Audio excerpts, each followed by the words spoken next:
Welcome to Hello Baltimore County. I'm your host, Ellen Kobler. The good doctor is with us today, Dr. Gregory Branch, Director of Baltimore County Health and Human Services. He's here to give us the facts and some sound advice related to sexually transmitted infections and the increasing problem of opioid addiction. Thank you so much for joining us. Well, thank you for having me, Ellen. Tell us, what's the current status of, you call it STIs, sexually transmitted infections, we don't say diseases anymore, in Baltimore County, and why it is such a concern for the health department? Well, sexually transmitted infections has been a concern from a public health perspective for generations. And we know that when we talk about sexually transmitted infections, we're talking about diseases like gonorrhea, chlamydia, syphilis, and HIV. It is of paramount concern because we noted that in Baltimore County over the recent years, we've had an increase in our sexual transmission infections, specifically in syphilis and in HIV.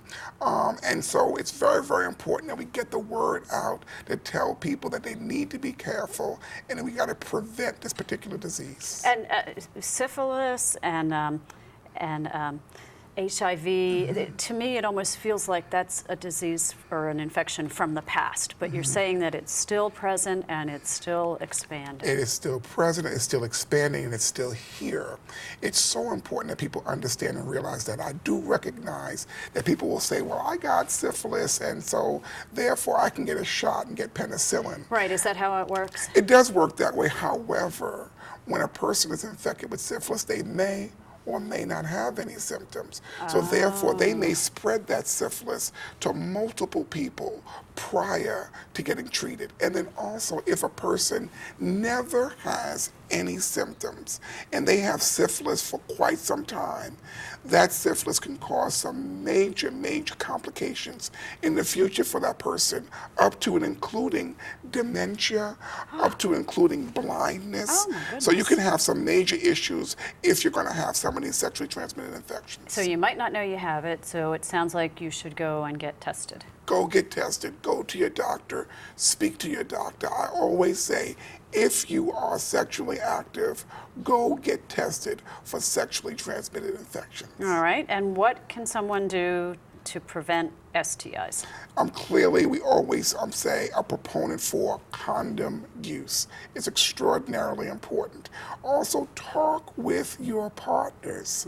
It's also very important just to have a conversation with them, find out their medical history, your past medical history, and speak with your providers, your doctors, your nurse practitioners, the physician assistant that you see. Speak to those providers, use condoms, and protect yourself. What is the Department of Health doing in response to this increase in these infections? One of the things I think is so important is we would like to be able to test and treat people. So starting in October of this year, you'll be able to go to any of our health centers 5 days a week, Monday through Friday, and you can be tested and treated for a sexually transmitted infection. Is there a charge for that? At this point now, there's no charge for that at all. You can come in if you think that you're possibly infected, or if you have any questions, come on in and we'll help you. And even if you don't think you're infected, but you know that you maybe haven't used protection the way that you should, it sounds like there's no reason not to just go and get tested. Come on in and talk with us and let us test you. Okay. All right. And so now let's move on. Another problem that is becoming increasingly troubling in Baltimore County and truly across the nation is opioid addiction and overdose deaths. Tell us about that. Well, like you said, it is now a part of the entire nation. And when you talk to people, so many people, the majority of the people out there have been affected by this particular disease. And so many people are overdosing on narcotics at this particular time, specifically heroin, and also when it's laced with fentanyl. That's what's causing a lot of the deaths now, that fentanyl.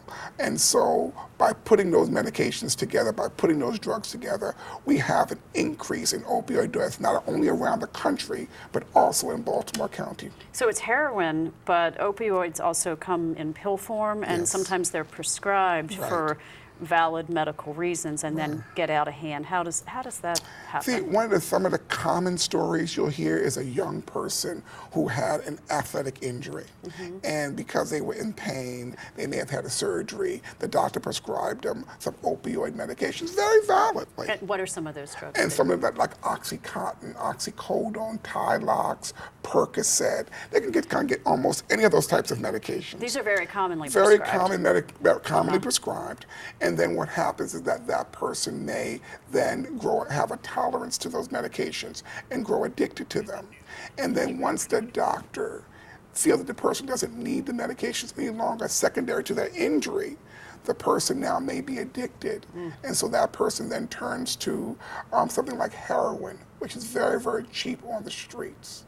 And obviously, if you get any illicit drugs on the streets, you don't know what is in that medication.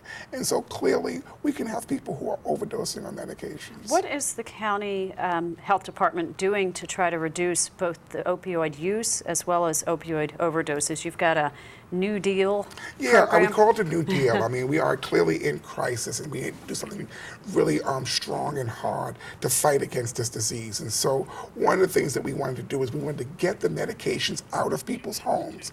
If you're not using your narcotics, if you're not using those medications any longer, put them in our drug boxes. That's the D of the New Deal. The drug boxes are right outside all of the police stations. You just drop it in there, and it's gone. questions And asked, we'll take care of that. Okay. That's so very, very important. Do not put those in the toilet bowl or down the drain, because that gets into our water system. If you can't get to our drug boxes, we say crush it up and put it in cat litter or coffee grinds and throw it in the garbage. Okay, and you've got a contact phone number for people that need help? Yes, if anybody needs any help at all, you can call 410-88-REACH. REACH. Here you go. Okay, and they'll talk to who when they dial that number? When they call up, we'll have a staff member there who will listen to what their concerns are and guide them in the right direction to being able to get help. And a person can call if they're the one that feels that they're in trouble, or if it's a loved one? If a loved one, or they just have questions, they can just call. So anyone can call 410-88-REACH. In the minute we have left, what are sort of the key messages you want to get out to people that are watching us? I think it's so important that people realize that opioid abuse is something that affects everyone, young, old, irrespective of all populations. And one of the things that we offer in Baltimore County and across the state is the Narcan training, which is very, very important. The Narcan training is the antidote for a person who's an overdose. Literally saves their life. Just literally saves their lives. And so what happens, we teach them how to be able to administer that before the emergency paramedics can arrive. Okay, and people can find out about that on your website? On the website, or yes. for the 410-88-REACH, You got REACH. it. Thank you very much, Doctor. Thank you. And thank you for watching Hello Baltimore County. You can get more information about these health issues and more by connecting with Baltimore County government on Facebook and Twitter. We'll see you next time.